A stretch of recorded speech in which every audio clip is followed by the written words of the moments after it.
vamos a hablar de unas cuantas figuras poco estimadas en realidad en España habitualmente, a pesar de que son realmente admirables.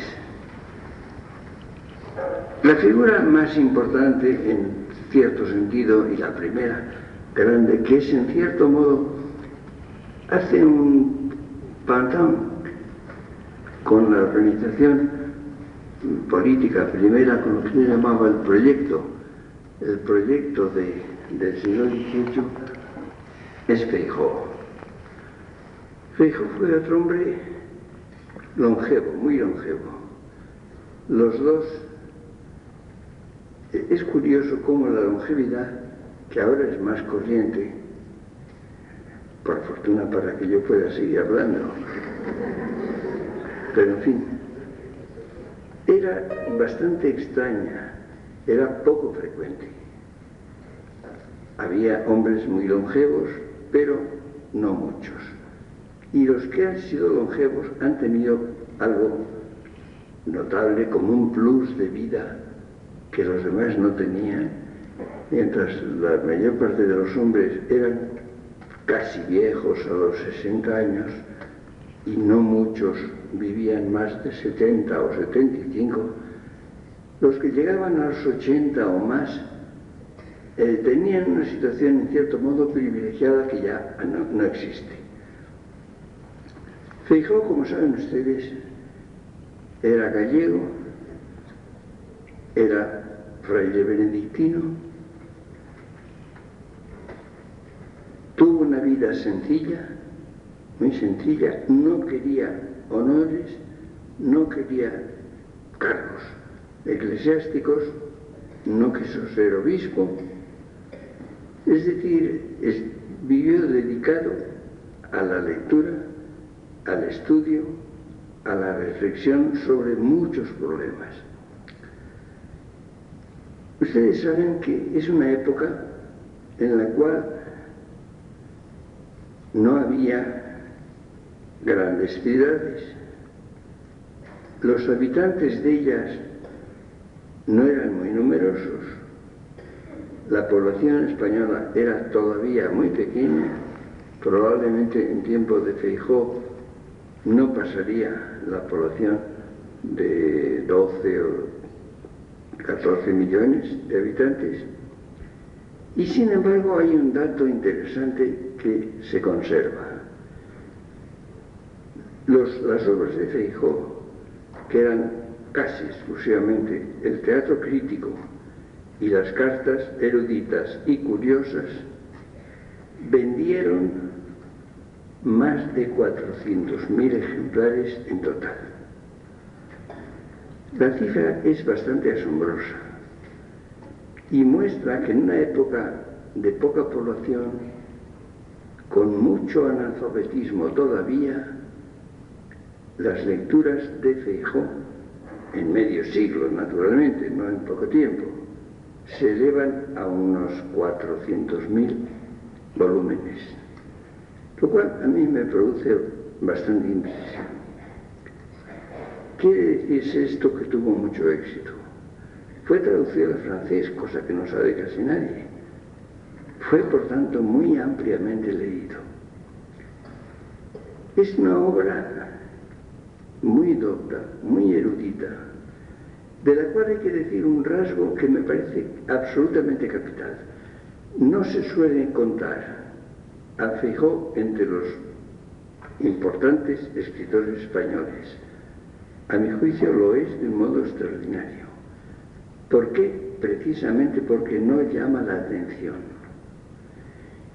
No es un escritor cuyo estilo sea muy marcado, muy personal, que sea distinto de otros grandes escritores. Lo que pasa es que las obras de Feijóo se leen casi como si fueran actuales. Es decir, las obras de Feijóo están escritas en un español enormemente claro, comprensible, sencillo, en una época, piensen ustedes, que este hombre vive en los últimos años del siglo XVII y en la primera mitad aproximadamente del 18. Una época afectada, una época un poco amanerada, en que se busca precisamente un estilo complejo, atormentado muchas veces. En este sentido, que un hombre escriba en un español que parece casi de hoy, es una originalidad enorme y es, yo creo, el título literario que tiene para su importancia.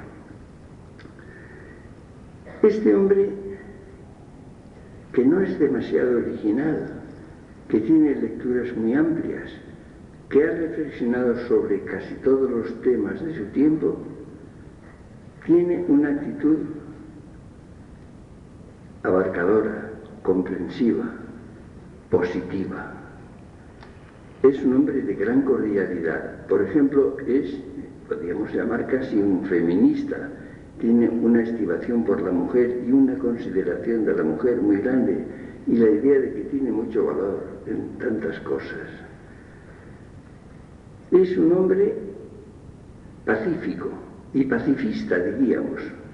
Pacifista en un sentido simpático, que no es el que suele haber ahora, que el pacifismo suele ser agresivo y beligerante. Ya veremos hasta qué punto es importante esto en él. Tenía una gran tolerancia. Era religioso de profesión y religioso de actitud profunda. Absolutamente ortodoxo, pero conciliador, comprensivo, un hombre abierto, sin hostilidades religiosas tampoco. Por ejemplo, se burla con bastante ingenio de los que se oponían a que vinieran ingenieros de Inglaterra para hacer, por ejemplo, una traída de aguas, como si las aguas pudieran ser heterodoxas. Él tiene la idea de que hay que tratar con tolerancia a la gente. Se ríe también de los que hablan de los aires infectos del norte. Le importa poco el norte y no le importa desde el punto de vista moral de la religiosidad de los que por hábito o por vinculación a un país tienen otra confesión religiosa. Piensa precisamente que hay que tener la mente abierta, conservar la fe. Cree que la existencia de una cierta intolerancia religiosa en España ha impedido, tal vez, que se tengan muchos errores religiosos negativos, errores por omisión o por herejía, por apartamiento de la doctrina cristiana ortodoxa. Pero en cambio encuentra que España tiene una enorme cantidad de pecados contra la fe por exceso. No herejía, pero sí superstición. Una cosa es no creer lo que se debe creer y otra cosa es creer lo que no se debe creer. Y España estaba llena de eso, llena de supersticiones. Lo que llamaba combatir los errores arraigados. Quiere decirse esto, que los errores individuales, los errores ocasionales, tampoco le preocupan demasiado. Lo que le preocupa son los errores arraigados, los errores que la gente admite y defiende, y a veces incluso con intolerancia, o lo que llamaríamos con un lenguaje actual las vigencias sociales erróneas. Y a esto dedicó su vida constantemente, a combatir los errores arraigados. Y esto le parecía sumamente grave. Los errores de todo tipo, los errores religiosos, los errores históricos, los errores médicos, tenía en contra una gran parte del protomedicato español porque los combatía. Había una serie de creencias falsas, que no se podía beber agua después de cenar. Él se bebía un gran vaso de agua y dormía divinamente, con lo cual mostraba que la creencia esta era falsa. Lo mismo de la alimentación, lo mismo de las costumbres higiénicas. Es decir, dedicó incansablemente su esfuerzo a combatir los errores. Los errores, repito, colectivos, los errores arraigados, no el error ocasional en que alguien puede caer y que veía con benevolencia. En conjunto, tiene una actitud conciliadora. Por ejemplo, hay disputas, lo español o lo francés. Decía español y francés. Me parecía que las dos cosas eran valiosas. Es decir, la obra de Feijóo es un monumento de buen sentido, de tolerancia, de comprensión, y por tanto contribuyó a despejar el horizonte español como nadie, sin duda ninguna. Es una figura cuya lectura, que fue muy fructífera, suscitaba en todos los intolerantes hostilidad. Polémicas. Hubo una enorme cantidad de polémicas acerca del pacífico Feijóo. Y es curioso porque al final el rey Fernando VI, que lo admiraba mucho y que era él personalmente pacífico, ha sido el rey en cuyo reinado no hubo ni una guerra. Este rey dio una orden que es el símbolo de lo que podríamos llamar el despotismo ilustrado. Dio una orden prohibiendo las polémicas sobre Feijóo. Es un acto, evidentemente, de despotismo, pero de despotismo literalmente ilustrado, porque impidió que se dijeran la cantidad de estupideces que se estaban diciendo o a favor o en contra de Feijóo. Si Feijóo se hubiera entretenido en leer todo lo que se escribía sobre él y en contestar a ello, no hubiera podido realizar su obra.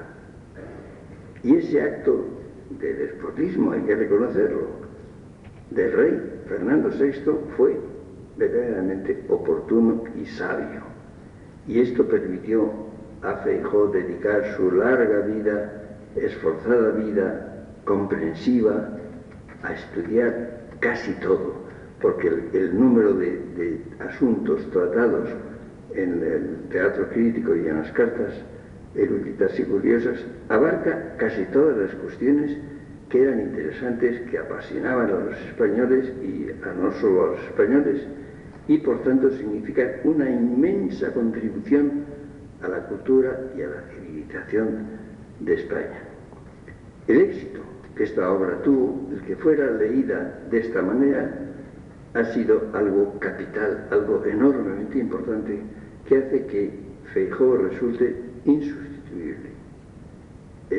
Si se habla de la ilustración española del siglo XVIII, hay que poner en primer plano, absolutamente y sin duda ninguna, a Feijóo, del cual no es fácil encontrar un escrito aislado que sea extraordinario, pero todos ellos son razonables, luminosos, conciliadores.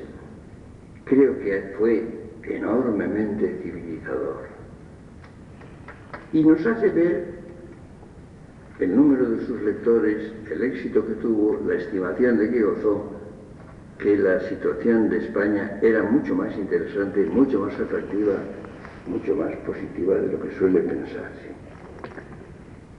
Y ahí empieza justamente ese movimiento ilustrado que no fue, es interesante, que no fue llamativo, que no fue de gran relieve, que no tenía la brillantez que tuvo la Ilustración francesa. Pero si la tomamos en conjunto, resulta que era mucho más responsable. que el contenido de estos autores es enormemente positivo y aprovechable y todavía en gran parte válido. Eran hombres libres, hombres tolerantes, pero sumamente religiosos, casi todos ellos. Alguna excepción que mencionaré eran menos profundamente religiosos, los demás lo eran mucho, empezando por Feijóo. Esta actitud ha hecho precisamente que la Ilustración española fuera algo que ayudó al equilibrio de España enormemente. Más aún, España era una realidad inmensa. Era una realidad inmensa porque no era solamente España, era España y toda América. Era una nación que, tomada en su conjunto, tenía un orden de magnitud incomparable con todas las demás. Y esto hace que fuera, diríamos, una enorme inercia que acarreó una hostilidad muy grande en Europa y el reverdecimiento de la leyenda negra en una época en que parece injustificada. Ustedes saben que cuando en el siglo XVI, ya desde principios del siglo XVI, se produce esa leyenda negra, esa actitud difamatoria, casi siempre falsa, casi siempre, de gran hostilidad implacable contra España, en su pasado, en su presente y en su porvenir, porque lo característico de la leyenda negra es envolver la historia entera de un país, no un momento particular. Pues bien, en este caso, en el caso del siglo XVIII, España ya ha dejado de ser la gran potencia mundial. Frecuentemente se dice que pasó a ser una potencia de segunda clase. No es cierto, es de primerísima clase, pero no la primera potencia, sino la segunda. En el siglo XVIII la primera potencia es Francia, y en algunas cosas Inglaterra, especialmente en el mar, y en algunos tipos de creación intelectual. Pero España sigue siendo, por supuesto, de primera clase, aunque en segundo lugar. Esto hace que no se justifique, porque España no era amenaza para nadie. Es un país, además, no beligerante, no activo políticamente. Entonces, ¿por qué esa hostilidad? Yo me lo he preguntado bastante y he caído en la cuenta de que lo que era España era una enorme inercia, era una masa humana, civilizada, extraordinaria, estable, sólida, que no cambiaba fácilmente, que no se movía al impulso de cualquier viento, surcada por muchas críticas, tenía una actitud frecuentemente crítica, pero pacífica, crítica, pacífica y estable. Y entonces resulta que a lo que se opone España, se opone sin hacer nada de particular, se opone por su mera estabilidad, por su inercia, diríamos, era al espíritu revolucionario que se estaba gestando en Europa desde 1704. Lo previó y lo expuso Leibniz en ese libro, Los nuevos ensayos sobre el entendimiento humano, que por la delicadeza de no publicar el libro crítico de Locke, se tardó 60 años en publicarse, por lo cual no fue leído, hizo su efecto. Pero esto es esta actitud de España, esta realidad de España, más que actitud, es sobre todo una realidad, suscita una profunda hostilidad en los revolucionarios que están gestando ya desde muy al principio. Piensen ustedes en la enciclopedia, que es ya el gran intento revolucionario en Europa, en lo intelectual, en lo cultural, y esto hace que se cierre la hostilidad contra España desde entonces. Pero por otra parte, esa enorme masa esa inercia que les digo, da una garantía de estabilidad a Europa hasta que en definitiva se va venciendo en el mundo de la Ilustración, en que lo que era notable era el intento de vivir de ideas, no de creencias, como se había vivido siempre en toda la historia. Y entonces esto va venciendo la opinión pública con instrumentos muy eficaces que no hayan existido antes y que hace que el papel público de España sea muy disminuido. Esta sería la primera gran figura de la Ilustración española, pero hay unas cuantas más que hay que tener presentes. Hay una de ellas muy interesante, es un autor que es muy poco leído en España y no lo comprendo, es Cadalso. Don José de Cadalso era, como saben ustedes, un militar. Llegó a coronel del ejército, murió precisamente por no guarecerse frente a Gibraltar en uno de los intentos de recuperar Gibraltar, y una granada inglesa lo mató. Era un hombre todavía joven, espléndido escritor, divertidísimo como lector, como lectura, que es curioso, quizá por su condición de militar, quizá por el cierto humor que impregna sus escritos, quizá por su valor satírico, ha sido poco leído, relativamente poco en su tiempo, sí, pero luego después muy poco.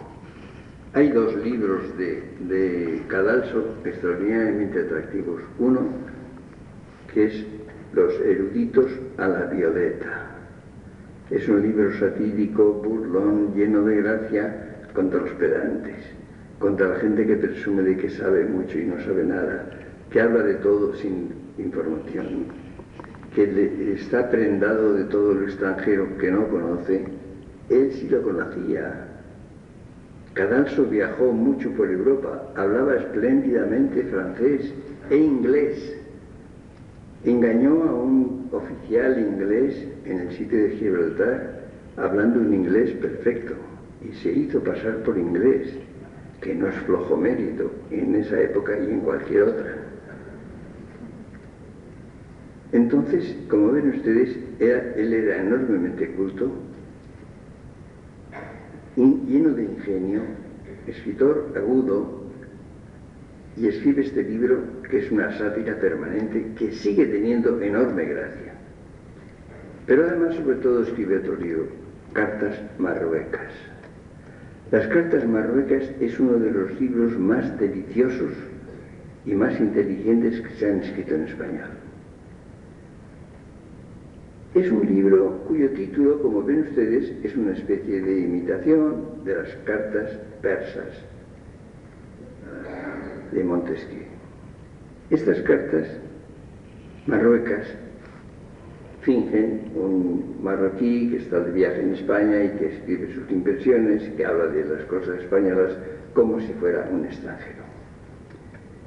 El libro tiene un conocimiento de España profundo, un humor que no lo abandona nunca, pero al mismo tiempo tiene un reflejo de la crítica del libro de las cartas persas, que es un libro divertido y bien escrito, pero disparatado en mil sentidos, lleno de falsedades, lleno de errores y lleno, lo que es peor, de ignorancias. Este libro, quizá por la sombra que le hace el famoso libro francés Lettres persanes, no ha tenido demasiada buena prensa, no se difundió mucho, a diferencia de lo que ocurre con la obra de Feijóo, y en definitiva ha sido menos leído de lo que debería haber sido, mucho menos. Y sobre todo ahora es poco leído, y yo les recomendaría a ustedes que no dejaran en modo alguno de leer este libro delicioso, ingenioso, agudo, que es una descripción de la realidad española con cierta exageración por su humor, que a veces evidentemente no es exacto, él mismo lo reconoce. Por ejemplo, hay un pasaje muy interesante en que dice la ciudad, ciudad de España es la única que conozco en la cual pase esto y esto y esto. Es curioso, a pesar de que dice eso, todo el mundo lee ese párrafo, ese capítulo, lo lee tomándolo al pie de la letra, como si dijera Cadalso que España era así. No era así, naturalmente, era completamente distinta. Pero quedaba una ciudad, él señala una ciudad en la cual se conservan las formas de la vida que nos parece deliciosa, de tranquilidad, de paz, de sosiego.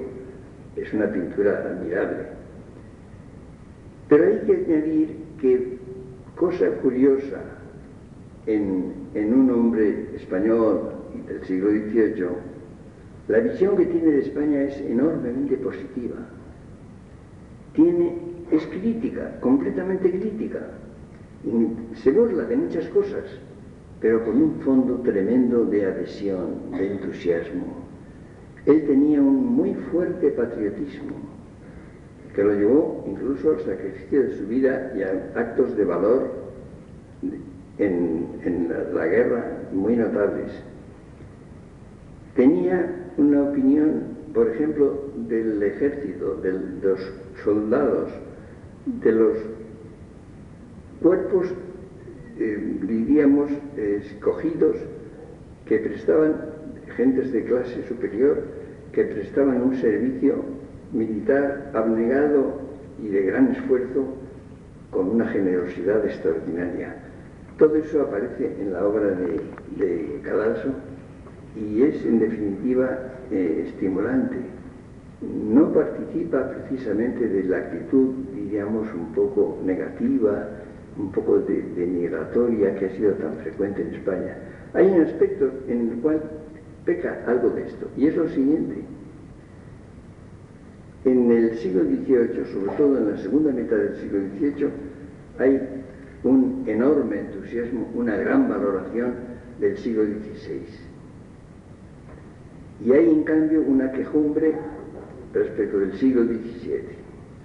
Se piensa que el siglo XVII es un siglo de decadencia, es un siglo en el cual España pierde sus virtudes, pierde sus grandes valores, y hay una actitud de queja, de descontento, en una enorme proporción falso, injustificado, que cuando uno va a mirar y cuando se recuerdan los nombres que existían en España en el siglo XVII y en los últimos años incluso del siglo XVII, se ve hasta qué punto esto era injustificado. De modo que la actitud de estimación grandísima del XVI, de entusiasmo, de veneración, contrapesada por una especie de quejumbre y de descontento del XVII, es una especie de tributo que paga Cadalso a las vigencias sociales de su tiempo, pero no se justifica. La obra de Cadalso no es grande, entre otras razones, porque murió todavía bastante joven, en plena madurez, y su obra se resiente de no haber tenido una trayectoria compleja y completa. Pero hay otras figuras también que hay que tener en cuenta y que se completan muy curiosamente. Quizá la figura más valiosa, más importante, de mayor calidad en el siglo XVIII español es Jovellanos. Jovellanos era, como saben ustedes, asturiano, de Gijón, vivió casi toda su vida en Gijón, fundó un colegio para estudiar la náutica y la agricultura. Era un hombre de estos del siglo XVIII con una mentalidad en cierto modo utilitaria, que trataba de cultivar las disciplinas útiles. La palabra útiles es una palabra muy utilizada en todo el siglo XVIII y muy especialmente en textos ilustrados.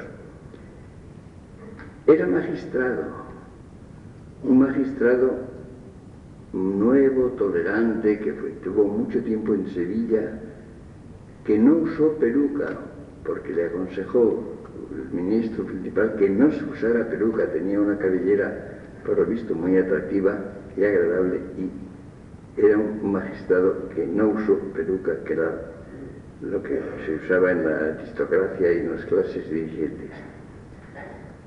Estudió sobre todo eso, las disciplinas útiles. Viajó por toda España, escribió unos diarios muy voluminosos, llenos de información y llenos de cosas agudas sobre España. Era un libro que tenía un inconveniente, que era su magnitud. Y hace muchos años hice yo una selección de los diarios de Jovellanos que se publicó, que se agotó y que no se había impreso, y que era algo muy interesante porque permitía, yo había reunido en estos textos lo que era de interés general para España, que no eran observaciones técnicas particulares sobre productos, sobre industrias, y lo que era también revelador de la vida española, de la convivencia española y de la vida personal de Jovellanos. Jovellanos es una de las figuras más puras, más limpias, más ejemplares que ha habido en toda la historia española, no en su época, sino en la época, en toda la historia de España. Era de una escrupulosidad, de una moralidad, de una rectitud asombrosa. No creo que se pueda encontrar una figura tan impecable, tan digna incluso de un modo activo, no ya puramente de no mancharse, de no contaminarse, sino de hacer actos constantes de dignidad y de valor. Este hombre pasó una vida bastante difícil en muchos momentos, porque tuvo una actitud cuya crítica lo llevaba a tener muchos enemigos. Enemigos a los cuales no respondía, no fue beligerante, no fue combativo. Lo que fue es alguien que mantiene una dignidad a prueba de todo. Hay un momento en que parece que va a tener un reconocimiento público importante, y es el momento que Godoy lo nombra ministro de Gracia y Justicia.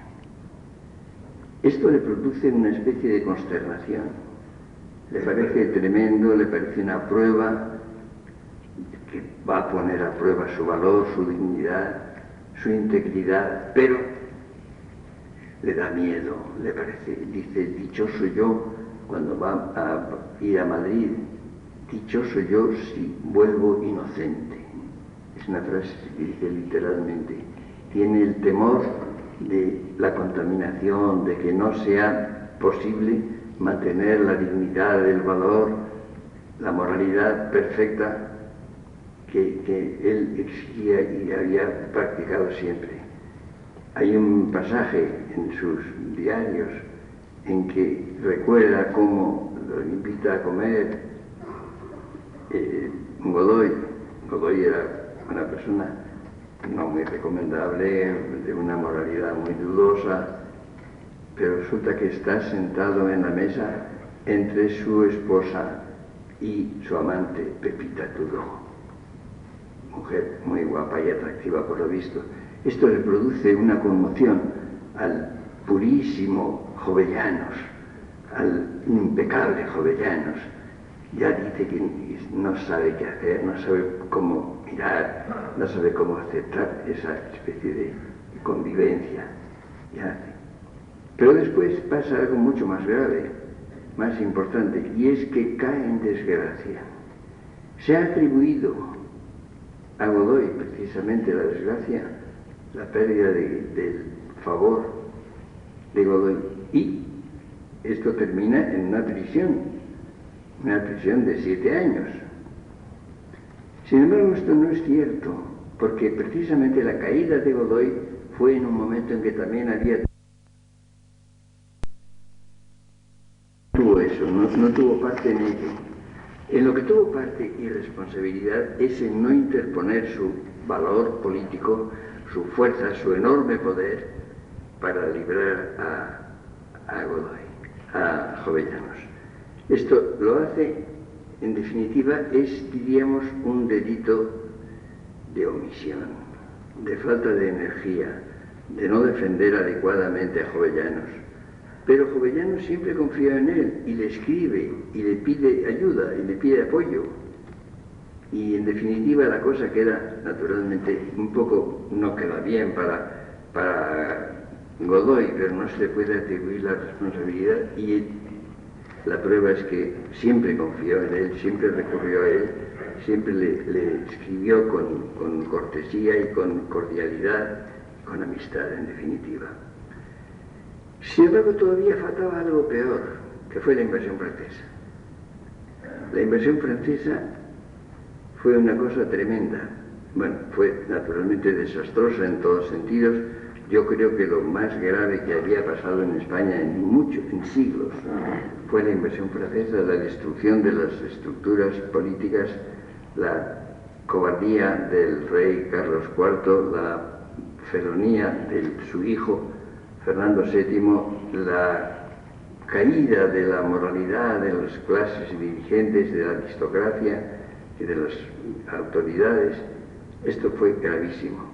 Pero además la invasión francesa significó pues la traición al país aliado, la ocupación del territorio, el abuso del territorio y del poder español, la introducción de la división entre España y la América española, que fue el factor naturalmente de la división y de la separación de la América de origen español y de autoridad española, fue algo realmente gravísimo. Pero además fue la gran tentación para los ilustrados, que estaban descontentos de muchas cosas, que creían que había una vigencia de gentes de poco valor, en definitiva, sobre Jovellanos, llovieron las tentaciones. Querían que colaborara con los franceses, querían que se incorporara al movimiento de los que eran resistentes respecto del gobierno que había caído y que había huido. Y hay esto lo traté yo muy detalladamente en un largo ensayo de hace muchos años, y entonces él tuvo una resistencia heroica, se resistió a toda colaboración, se incorporó a la Junta de Defensa de España contra la invasión francesa, no aceptó ni poco ni mucho la menor contaminación con los poderes, ni con los poderes franceses ni con los poderes que estaban en definitiva prestándoles cierta ayuda o cierta apariencia de legitimidad. Al final muere precisamente en plena guerra de la independencia, muere en Asturias Jovellanos con una obra de una dignidad y un valor como hay pocos ejemplos. Yo he conocido a una persona que me parece de un temple comparable, de una dignidad comparable, que es don Julián Besteiro, en nuestro tiempo. Creo que es una figura comparable en muchos sentidos, de equilibrio, de apacibilidad, de dignidad, de valor, con Jovellanos. En definitiva, así como la figura, diríamos, intelectualmente más importante, la figura que es más capaz de representar la realidad española, sus problemas, los medios de superar las dificultades, es sin duda Feijóo, desde el punto de vista de la personalidad de España como tal, de la dignidad que puede tener un español, de la resistencia a las tribulaciones, a las tentaciones, a una larga prisión, a todas las dificultades, es sin duda Jovellanos. Jovellanos es una figura casi increíble, de pura calidad y de pura moralidad.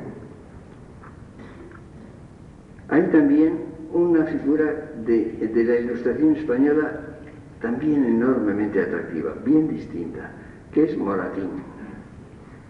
Leandro Fernández de Moratín.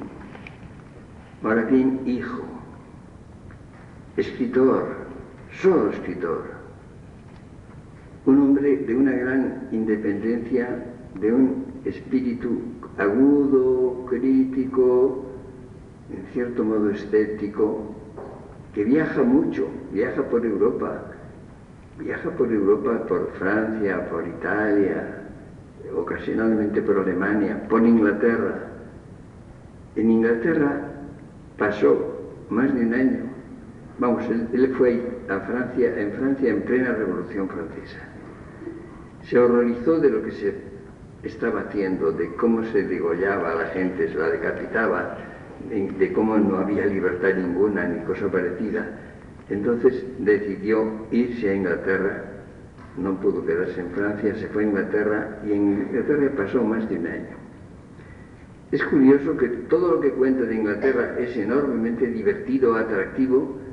Lo comenté con mucho detalle en un largo ensayo sobre Moratín, y esto interesó mucho a un diplomático español que se ha interesado enormemente por todos los países donde ha estado, finalmente por Filipinas. Creo que es el español que sabe más de Filipinas, con gran diferencia, Pedro Ortiz Armengol.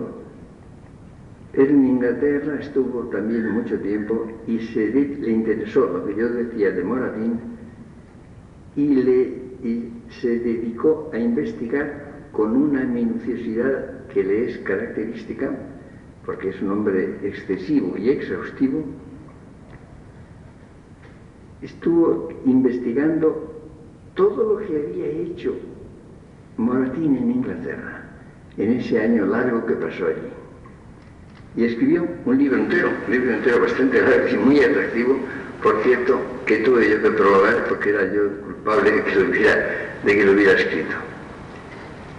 Este hombre, que era, como saben ustedes, un autor dramático y poeta, que no ha sido tampoco demasiado leído.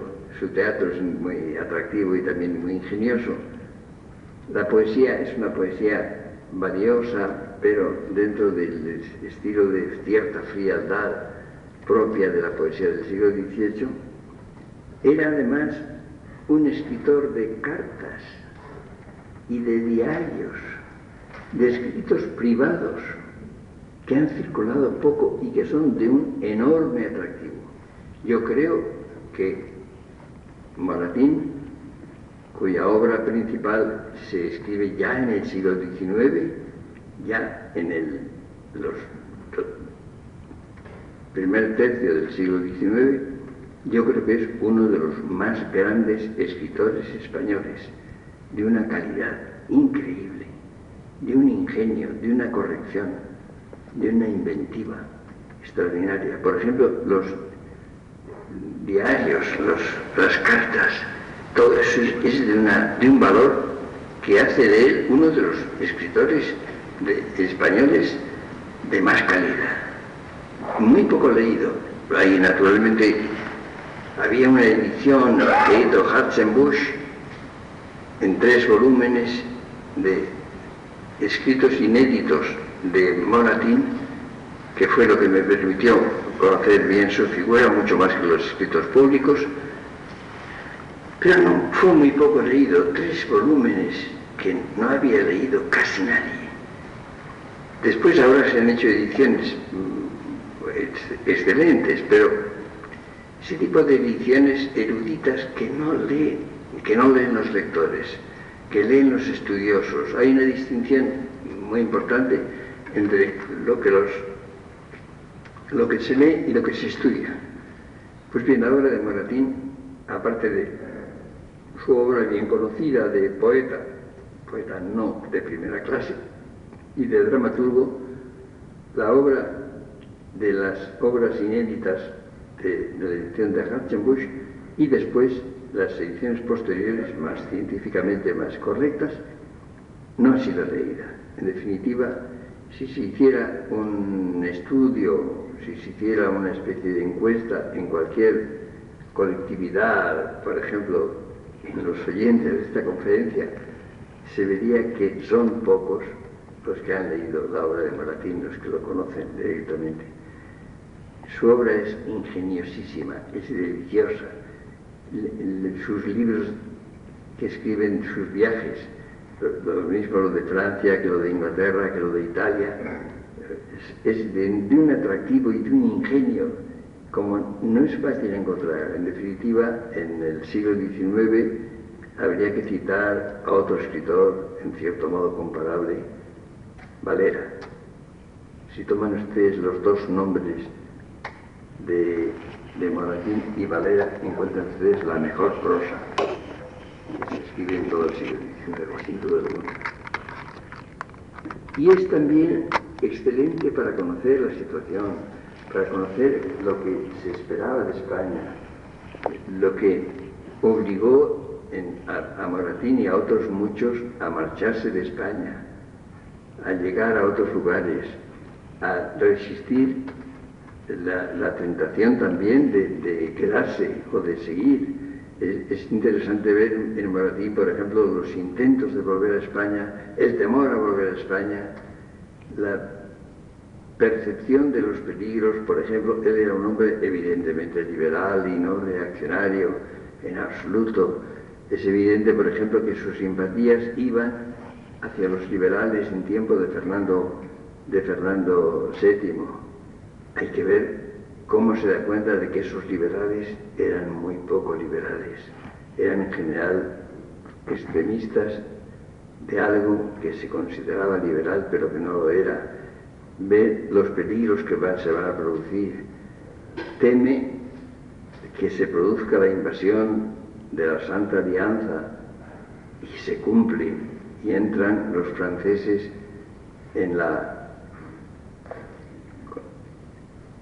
para restablecer en el absolutismo a Fernando VII, y hacen que España tenga una de las épocas más repugnantes, más hostiles, más difíciles de soportar. Y naturalmente que comprometen una promesa de libertad que hubo y que no se cumplió por la intolerancia de los que la defendían. En definitiva, si quieren ustedes ver la imagen de la España que aparecerá en los episodios de Galdós con un relieve enorme y con un detalle mucho mayor, pero la visión que tiene Moratín de la España de los primeros decenios del siglo XIX es enormemente fiel. Y él residió en Francia mucho tiempo y tuvo una amistad muy próxima, muy estrecha con la gran figura del siglo XVIII, el genio, el gran genio, el único, propiamente hablando, genio de la cultura española del siglo XVIII y XIX, Goya. Residió bastante tiempo, fueron amigos, se trataron mucho, pintó varias veces Goya a Moratín, y los últimos capítulos de las memorias están dedicadas en gran parte a contar cosas de Goya. Goya naturalmente excede de todos los demás, el único gran genio de la cultura española del siglo XVIII y comienzos del XIX es Goya.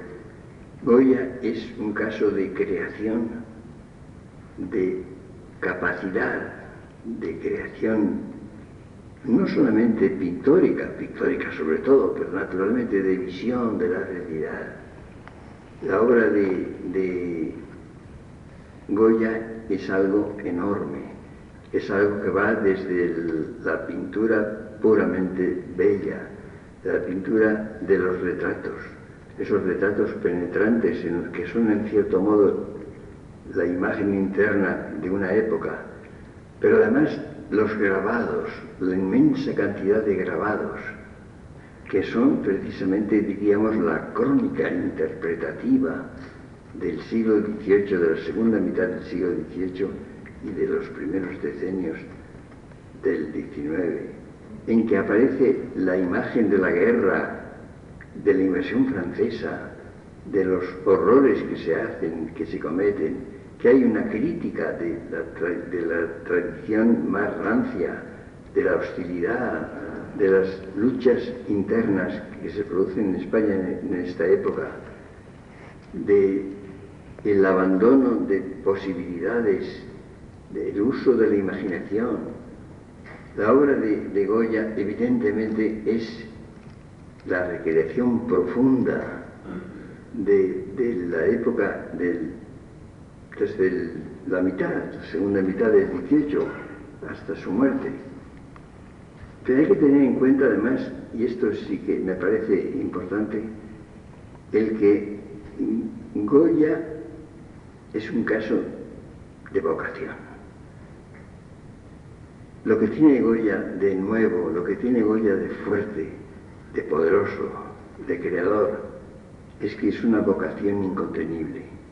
Hay un pequeño libro de Ortega, o medio libro de Ortega.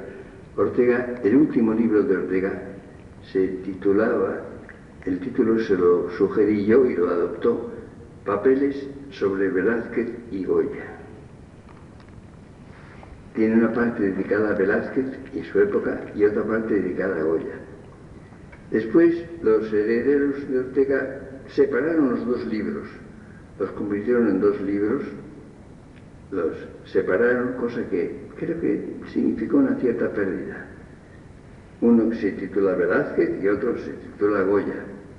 Los dos son profundamente distintos, radicalmente vinculados, representan lo más maduro del pensamiento de Ortega, son lo último que publicó, y especialmente el libro de Goya, me atrevo a recomendárselo a ustedes filosóficamente, no solamente por lo que dice de Goya como tal, sino porque hay el análisis más profundo y radical de un concepto filosófico absolutamente importante y decisivo, que es el concepto de vocación. Sí, es muy curioso, las cosas de Ortega, por ejemplo, las cosas de filosóficas más importantes están a veces en libros de apariencia poco filosófica, que parece que no tienen gran importancia. Yo he recordado, y hace muchos años, muchísimos años, precisamente que la crítica del idealismo, la crítica incluso de la fenomenología de Husserl, la más profunda, está donde menos se puede esperar, en un prólogo a un libro del poeta Moreno Villa, que se titula Ensayo de Estética a manera de prólogo. ¿Quién va a buscar la doctrina filosófica en que está justamente la superación del idealismo en la forma más refinada, que es la de Husserl? ¿Quién la va a buscar ahí? Ahí está, sin embargo, con gran eficacia. Pues bien, la teoría de la vocación, si se quiere estudiar la teoría de la vocación en Ortega, y la vocación es lo más radical, lo más profundo de la vida humana, está en un libro titulado Goya, del cual uno esperará que se hable de arte, y se habla de arte, y se habla genialmente de arte, pero en ese contexto. Y sería curioso también saber cuántas personas han leído con ojos filosóficos, con mirada filosófica, un libro titulado Goya que promete un estudio extraordinario de un gran pintor. Pues bien, la actitud de Goya, que permite en cierto modo reconstruir lo que fue la Ilustración, que permite, pero habría que reconstruirla, que permite indagar en cuál es el fondo último de esa época que fue tan fecunda en España, que fue tan ejemplar, en que no hay apenas errores. La obra de estos ilustrados de que estoy hablando se puede leer íntegra y no se podrá encontrar errores más que de mínimos y de detalle, cosa curiosa en una época en la cual fue el dominio de la irresponsabilidad intelectual. Si ustedes consideran en grados diversos, según los países, es evidente que hay una mayor responsabilidad en Alemania. Los ilustrados alemanes tuvieron más responsabilidad.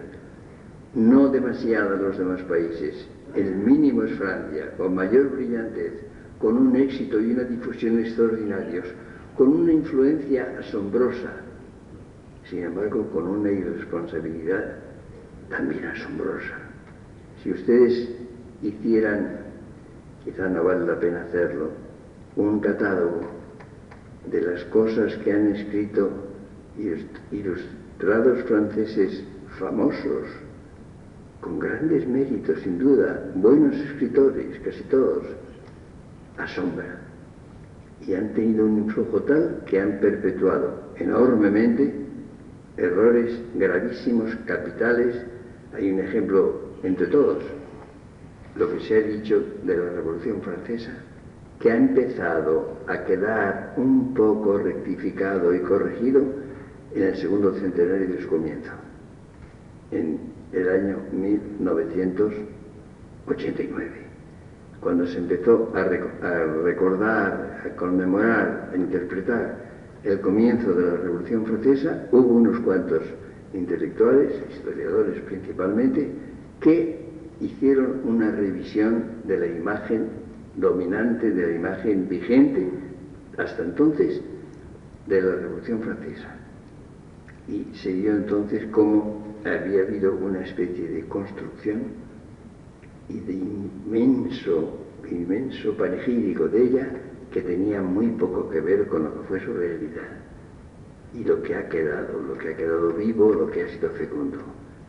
Pues bien, si ustedes comparan la ilustración francesa, especialmente desde la enciclopedia, con la más modesta, aparentemente, y en volumen, por supuesto, ilustración española, verán ustedes cómo mientras la primera, la francesa, hay que someterla a una crítica rigurosa y hay una enorme porción de ella que no se puede admitir, la ilustración española, de la cual acabo de hablar, y con esto vamos a terminar ya el siglo XVIII, es válida en su casi totalidad, con una innovación muy grande, con una solidez y una fidelidad a los principios verdaderos dominantes en la época, con una racionalidad y razonabilidad que no se encuentra apenas